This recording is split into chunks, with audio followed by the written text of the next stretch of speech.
some communities in Ebonyi State has been noted to have a long history of intra-community and inter-community clashes, often resulting to the loss of lives.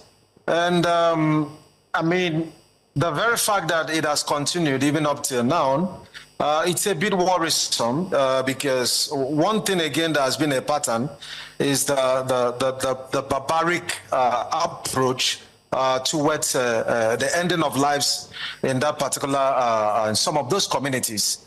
You know, it's not something maybe like in many cases involve maybe the use of firearms, you know, but where someone's head could just be chopped off, it's very typical of, you know, the kind of stories that emerge from some of those communities. And it's really worrisome that, you know, that is even happening, you know, currently. It's a deep concern.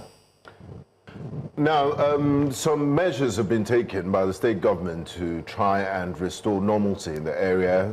There have been an imposition of a curfew, and also some community associations have been dissolved.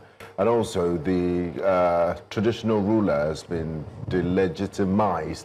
How much of a difference will this make? And the curfew is quite a long one, from 2 p.m. up till 6 a.m. The next day, which basically grounds business activities and all of that. Is this a stopgap measure? What will it take to deal with this situation once and for all? Over time, when we see political leaders want to restore peace and order, the two things that often comes to their mind is, you know, use of executive orders, and at best, even when maybe like what we call a peace dialogue sections is convened by political leaders, is often like issuing instructions. Political leaders rarely give room for robust conversation that underpin the very challenges, you know.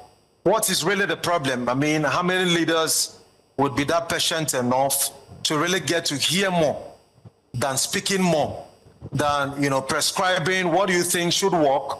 And I think that is a very common mistake we see with leaders. And now the approach we see from the governor is more of reactionary.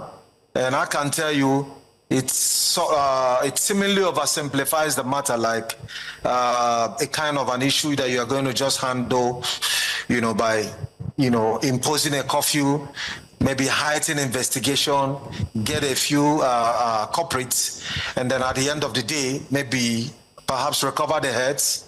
And what happens next? Would I have been able to like address like some of those